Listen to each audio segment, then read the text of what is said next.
हाँ भाई, चले करते हैं स्टार्ट। देखे भाई, कल आपको सीएजी पढ़ाया था मैंने।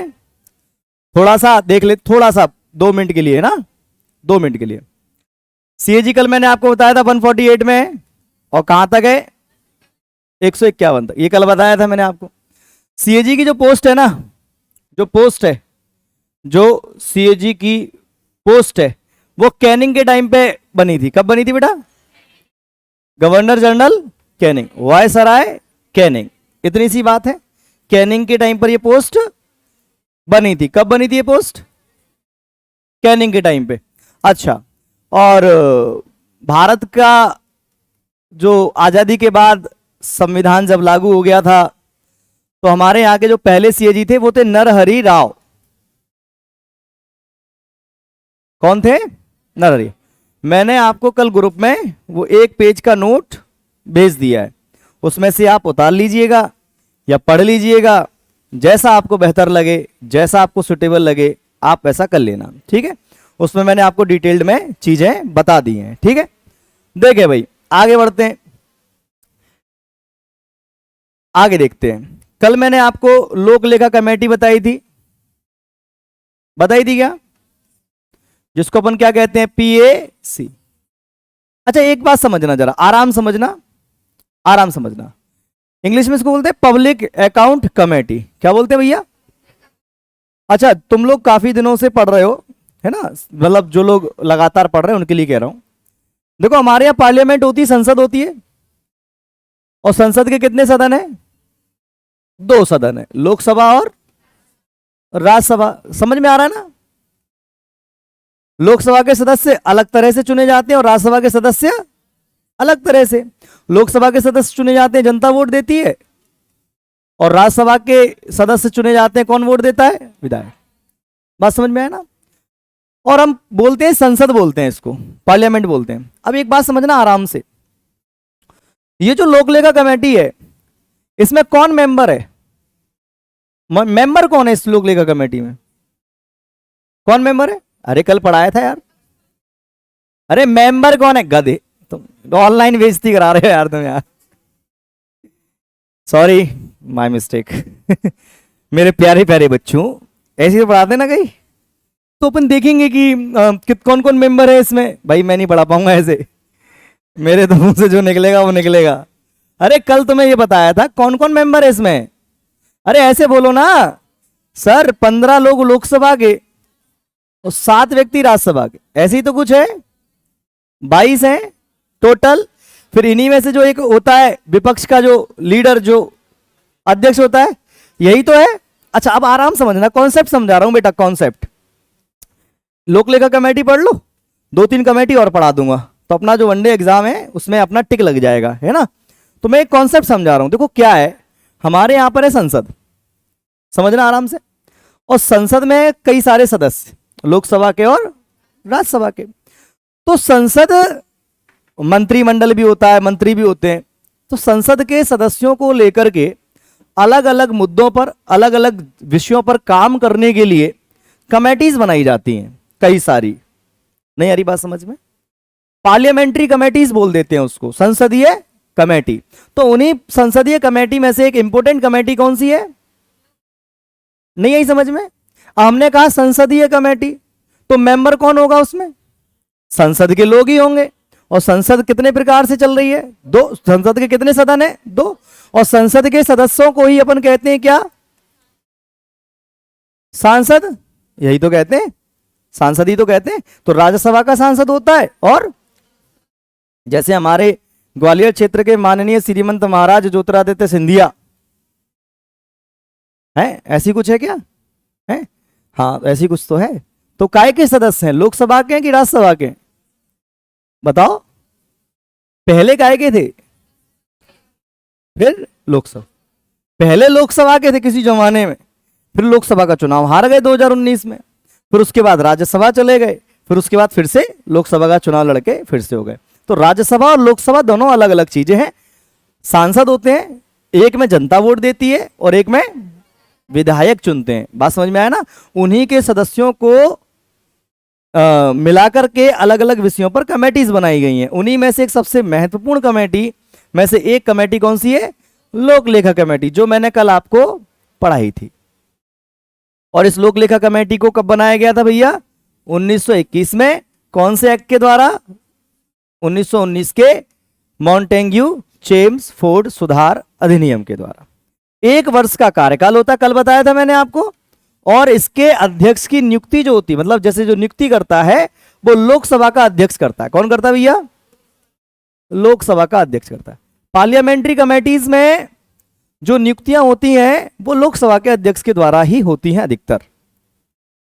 अगर अपन को नहीं आ रहा है किसने नियुक्ति करी, पार्लियामेंट्री कमेटी पूछी गई है, तो अपन उसमें लगा देंगे कि लोकसभा का अध्यक्ष। अच्छा, ये चीज समझ में आई आपको? कल जो पढ़ाया था थोड़ा सा अपन ने रिवीजन कर लिया। भारत का पहला सीएजी कौन था? वर्तमान समय में सीएजी कौन है? गिरीश चंद्र मुर्मू। और पहला कौन था? किसके काल में बना था ये पोस्ट? क्लियर है क्या? कोई दिक्कत समस्या परेशानी? आगे बढ़ते हैं। देखो जरा, आराम समझना, आराम समझना। देखो, एक होती है बेटा प्राक्कलन कमेटी। कौन सी कमेटी? प्राक्कलन कमेटी। कौन सी कमेटी? प्राक्कलन कमेटी। कौन सी समिति होती है? प्राक्कलन कमेटी। ये संसदीय कमेटी में सबसे बड़ी कमेटी होती है। अच्छा, एक चीज और समझ लो जरा, थोड़ा सा ये बताना भूल गया। जो ये लोक लेखा कमेटी है, लोक लेखा कमेटी में जो राज्यसभा के सदस्य हैं,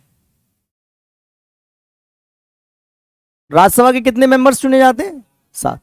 इनको कमेटी के अंदर अगर कोई डिसीजन हो रहा है और मतभेद हो गया, जैसे अपन 10 लोग हैं, अपन 22 लोग हैं, 22 लोगों की कोई कमेटी है, जैसे अभी परसों से माता स्थापित, मतलब माता मैया आएंगी, तो मान लो अपनी एक माता को स्थापित करने वाली एक कमेटी है, ठीक है। अपन 22 लोग हैं उस कमेटी में, लेकिन अपन को अपना किसी बात पर मतभेद हो गया, 2-3-4 लोग कह रहे हैं ऐसा होना चाहिए, 2-3-4 लोग कह रहे हैं ये होना चाहिए, तो क्या होगा भैया डिसीजन? फिर कैसे होगा? कैसे होगा डिसीजन? जब 5, 10, 20 लोगों में आपस में मतभेद होता है तो डिसीजन कैसे होता है? वोटिंग से। कहता भैया पर्ची डाल लो, हाथ उठा लो, कौन किस तरफ है। तो जब भी लोकलेखा कमेटी में अगर मत देने वाली बात आएगी ना, तो राज्यसभा के सदस्यों को मत देने का अधिकार नहीं है। उनको नहीं आ रही बात समझ में? नहीं आ रही बात समझ में? समझ में आया क्या? लोकलेखा कमेटी में टोटल मेंबर होते हैं 22, जिसमें राज्यसभा के लोगों को वोट देने का अधिकार नहीं है। सदस्य होते हैं, सब कुछ होता है, कार्रवाई भाग लेंगे, सब कुछ होगा, लेकिन मत देने का अधिकार उनके पास नहीं है। क्लियर है क्या? चल, एक कमेटी होती है कौन सी?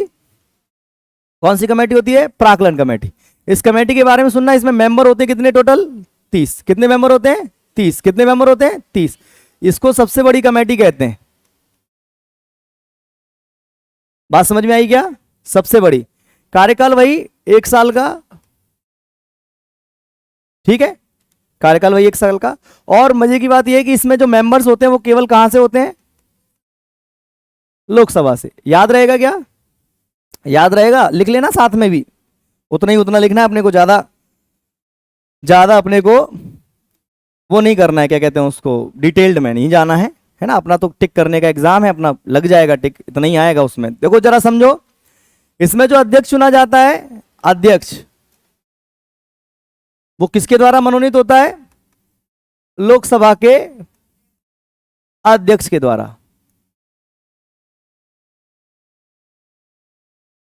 और एक बात और समझ लो कि प्राक्कलन कमेटी में अगर उपाध्यक्ष है, सुनते चलना देना ध्यान से, थोड़ा आराम समझना, अगर उपाध्यक्ष है तो वही अध्यक्ष बनेगा।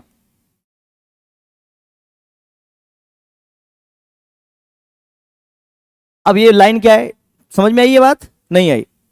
देखो, प्राक्कलन कमेटी में समझना ज्यादा, भले वो लिखना मत, है ना, लिख पाओ तो लिख लेना, समझना ज्यादा भैया, है ना। बाकी तो मैं आपको मटेरियल दे ही दूंगा, लेकिन अगर लिख सकते हो तो लिखो, लेकिन समझो ज्यादा। प्राक्कलन कमेटी में टोटल मेंबर कितने हैं बेटा? 30 है। कितने मेंबर है? 30। इन 30 में से यदि उपाध्यक्ष, जो लोकसभा में उपाध्यक्ष है, लोकसभा पढ़ाई है ना आपको, अध्यक्ष उपाध्यक्ष आपस में से चुन लेते हैं वो, है ना।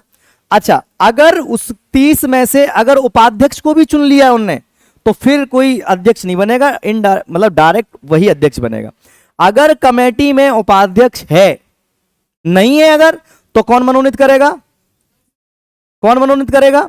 मनोनीत करने की पावर इसी के पास है। अगर लोकसभा का उपाध्यक्ष कमेटी में अगर है तो उसी को ही अध्यक्ष बनाया जाएगा, किसी दूसरे को आप नहीं बना सकते। बात समझ में आई कि नहीं आई? प्राक्कलन कमेटी में अगर उपाध्यक्ष है तो प्राक्कलन कमेटी का अध्यक्ष कौन बनेगा? लोकसभा का उपाध्यक्ष ही इसका अध्यक्ष बनेगा। नहीं आ रही बात समझ में? आप केवल 2-3 लाइन याद रखो कि संसदीय कमेटी की सबसे बड़ी कमेटी है प्राक्कलन कमेटी, 30 मेंबर होते हैं, और वो 30 के 30 मेंबर कहां से आते हैं भैया? लोकसभा से आते हैं। 1 साल का कार्यकाल होता है। क्लियर है क्या? कोई दिक्कत है क्या इसमें? और इसके अध्यक्ष का जो मनोनयन करता है वो कौन करता है? लोकसभा का अध्यक्ष। और यदि इसमें सदस्य लोकसभा का उपाध्यक्ष है तो अध्यक्ष वही बनेगा, कोई दूसरा व्यक्ति अध्यक्ष नहीं बनेगा। ये इतनी सी बात आप याद रख लीजिए। अगर आपसे कोई कमेटी के बारे में पूछता है और यदि आपसे पूछा जाता है कि उपाध्यक्ष की क्या स्थिति है, तो कहना अगर उपाध्यक्ष उसमें सदस्य है तो अध्यक्ष बनने की शक्ति उसी के पास होगी। कुछ समझ में आ रहा है क्या? अच्छा, एक कमेटी काम क्या करती है सुनो जरा। इसका सिंपल सा काम है, ज्यादा अपने को पीएचडी नहीं करनी, विशेषज्ञ नहीं बनना। पीएचडी वो तो मैं करूंगा, तुम लोग मत करना, है ना, मैं कर लूंगा। देखो जरा इसमें क्या काम है इसका। इतनी सी बात है कि इसका जो मेन काम है ना वो ये है कि सरकारी खर्चे में कमी कैसे लाई जाए। सरकारी खर्चे में कमी कैसे लाई जाए, एक तो इसके ऊपर ये काम करता है। सरकारी खर्चे में कैसे कमी लाई जाए, मतलब सरकारी खर्चा कैसे कम हो, है ना। और जो हमारा देश का और जो हमारे संसद का जो क्या कहते हैं उसको संगठन है, उसको कैसे सुधारा जाए, प्रशासन में कैसे सुधार किया जाए, प्रशासन में कैसे सुधार हो, संगठन कैसे मजबूत हो,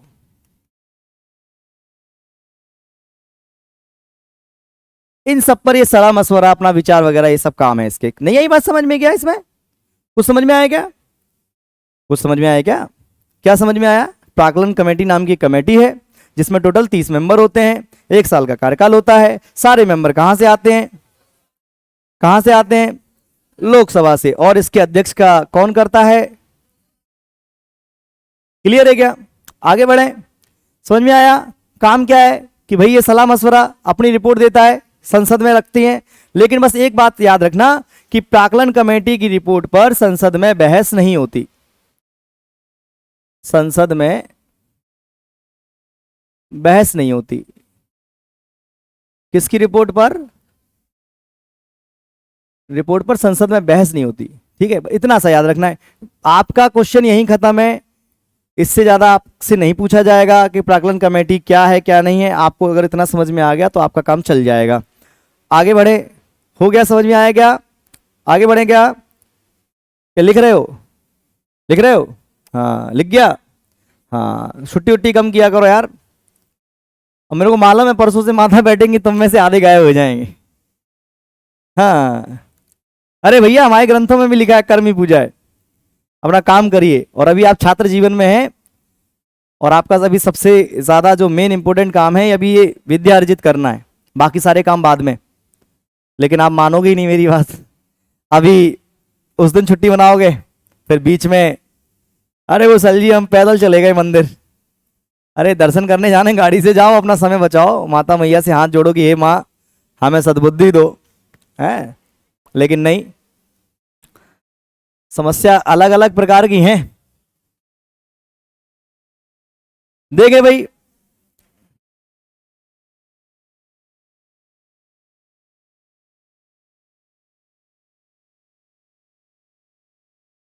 सरकारी उपक्रमों की समिति,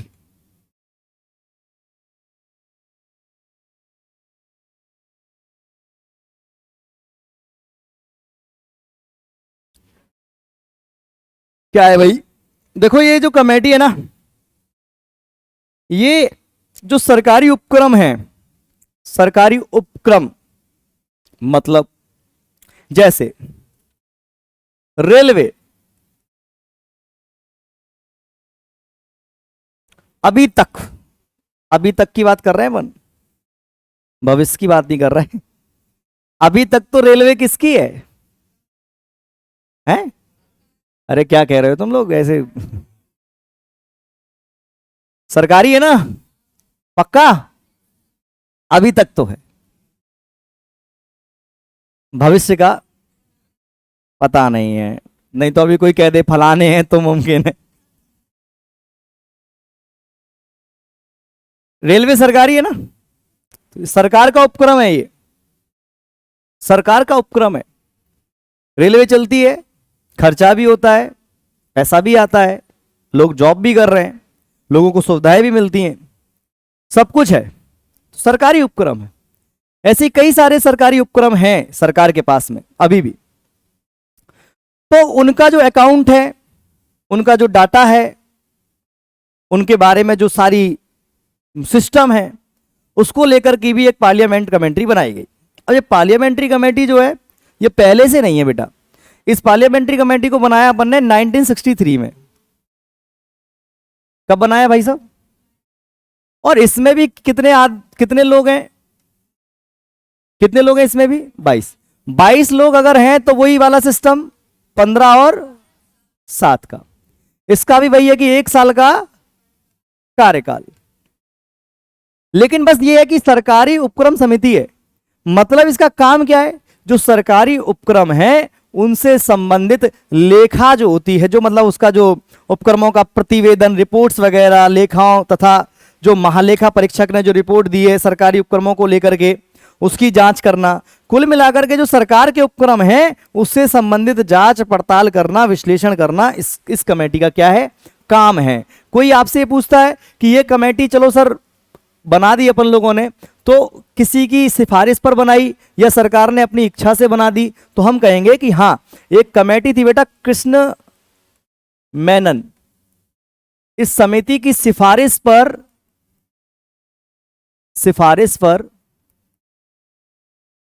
इस कमेटी का गठन किया गया, जिसमें टोटल कितने लोग होते हैं? 22 लोग होते हैं। ये भी एक कौन सी कमेटी है? एक संसदीय कमेटी है। काम क्या है इसका भैया? ऐसे विषयों की जांच कर, देखो 2-3 काम है।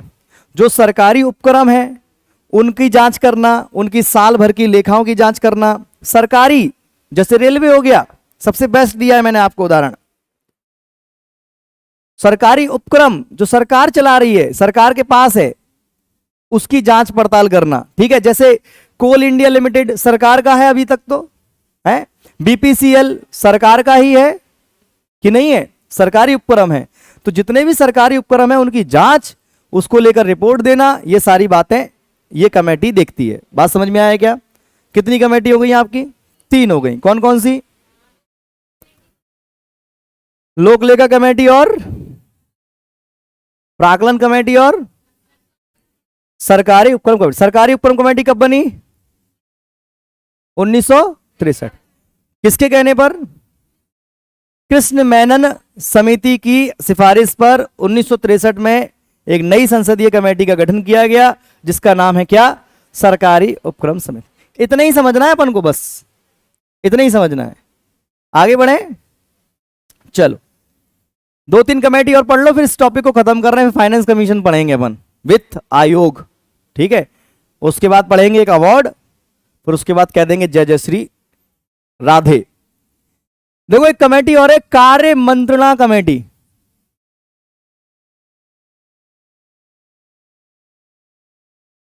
कार्य मंत्रणा कमेटी लोकसभा में होती है। कहां होती है? लोकसभा। 15 मेंबर होते हैं।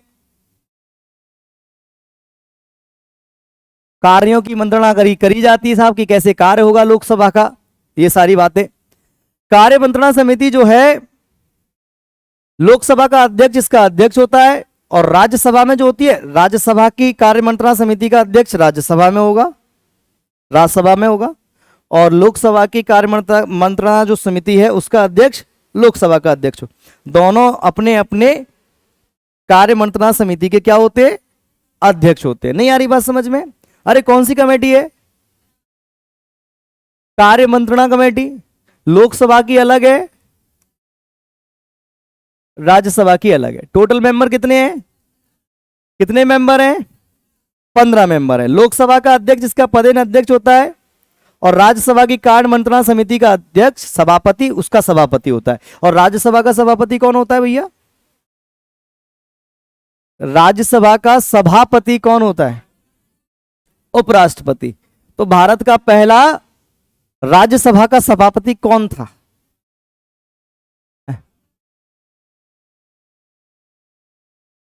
हे भगवान, वो तो भला हो इसमें आवाज नहीं आती तुम लोगों की, नहीं तो अगर कोई बाहर का व्यक्ति, एक आध व्यक्ति, वैसे तो कम ही लोग देखते हैं वीडियो को, एक आध व्यक्ति अगर बाहर का देखता होगा तो हंसेगा तुम लोगों पे। चलो कोई बात नहीं। लोकसभा की कार्य मंत्रणा समिति का अध्यक्ष कौन होता है? लोकसभा का अध्यक्ष। और राज्यसभा की कार्य मंत्रणा समिति का अध्यक्ष कौन होता है? राज्यसभा का सभापति। क्लियर है क्या? कोई दिक्कत? आगे बढ़े, थोड़ा सा आगे बढ़ जाते हैं अपन। 2-3 कमेटी और हैं, टॉपिक खत्म हो रहा है, उसके बाद आपको नया टॉपिक पढ़ाएंगे, वित्त आयोग, सेंट्रल केंद्रीय वित्त आयोग। ठीक है। देखें भाई, एक कमेटी इधर देख लेते हैं, छोटी सी एक कमेटी जो है, जैसे नियम कमेटी होती है, एक नियम कमेटी। ये जो नियम कमेटी है, लोकसभा की अलग है और राज्यसभा की अलग है। लोकसभा की अलग है, राज्यसभा की अलग है। राज्यसभा और लोकसभा, क्लियर है क्या? अब जैसे नियम समिति की बात करी जाए तो इसमें 15 मेंबर होते हैं, इसमें 16 मेंबर होते हैं।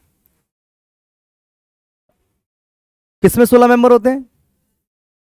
राज्यसभा की नियम समिति में। और 15 मेंबर किसमें होते हैं? लोकसभा की नियम समिति में। कोई दिक्कत है क्या इसमें?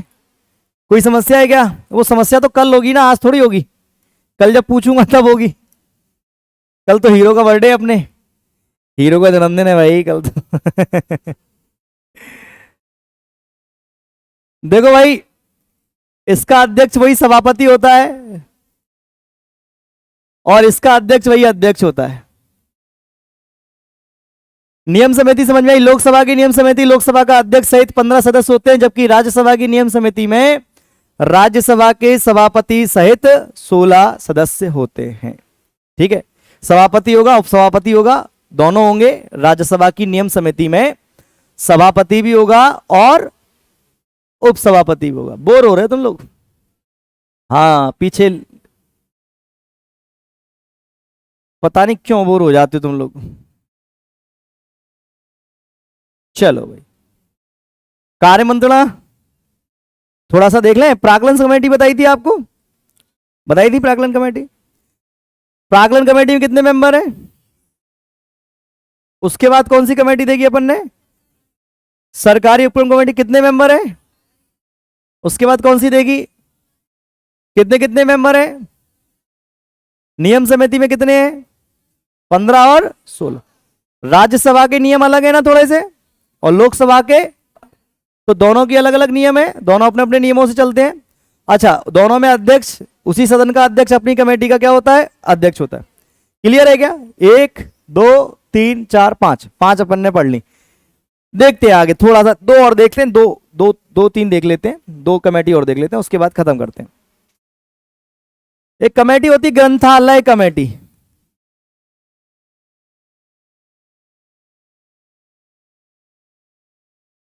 कौन सी कमेटी भैया? ग्रंथालय कमेटी। ग्रंथालय कमेटी, इसमें टोटल मेंबर होते हैं 9। कितने मेंबर होते हैं? 9। 6 आते हैं लोकसभा से और 3 आते हैं राज्यसभा से। याद रहेगा क्या ये? और वही प्रत्येक वर्ष किया जाता है इस कमेटी का गठन, ग्रंथालय कमेटी। आगे बढ़े, ये समझ में आया क्या? देखो, पढ़ना कितना जरूरी है भाई। कल मैंने इंस्टाग्राम पे एक रील वगैरह डाली थी, आजकल इंस्टाग्राम चला रहे हैं तो रील वगैरह डाल देते हैं।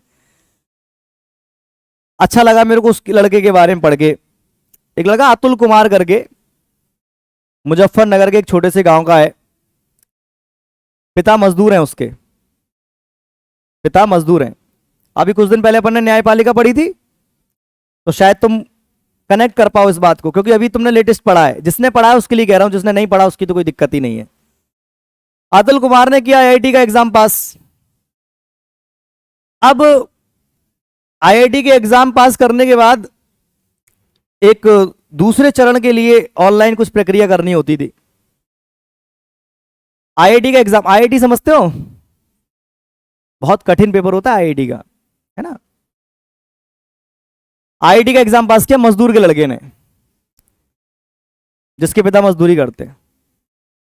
अब अगले स्टेप के लिए 17,500 रुपए फीस भरनी थी। कितनी? लोग बाग 17,500 रुपए के जूते पहन लेते हैं इस देश में। इस देश में क्या, मेरे आसपास के कुछ लोग हैं वही पहन लेते हैं।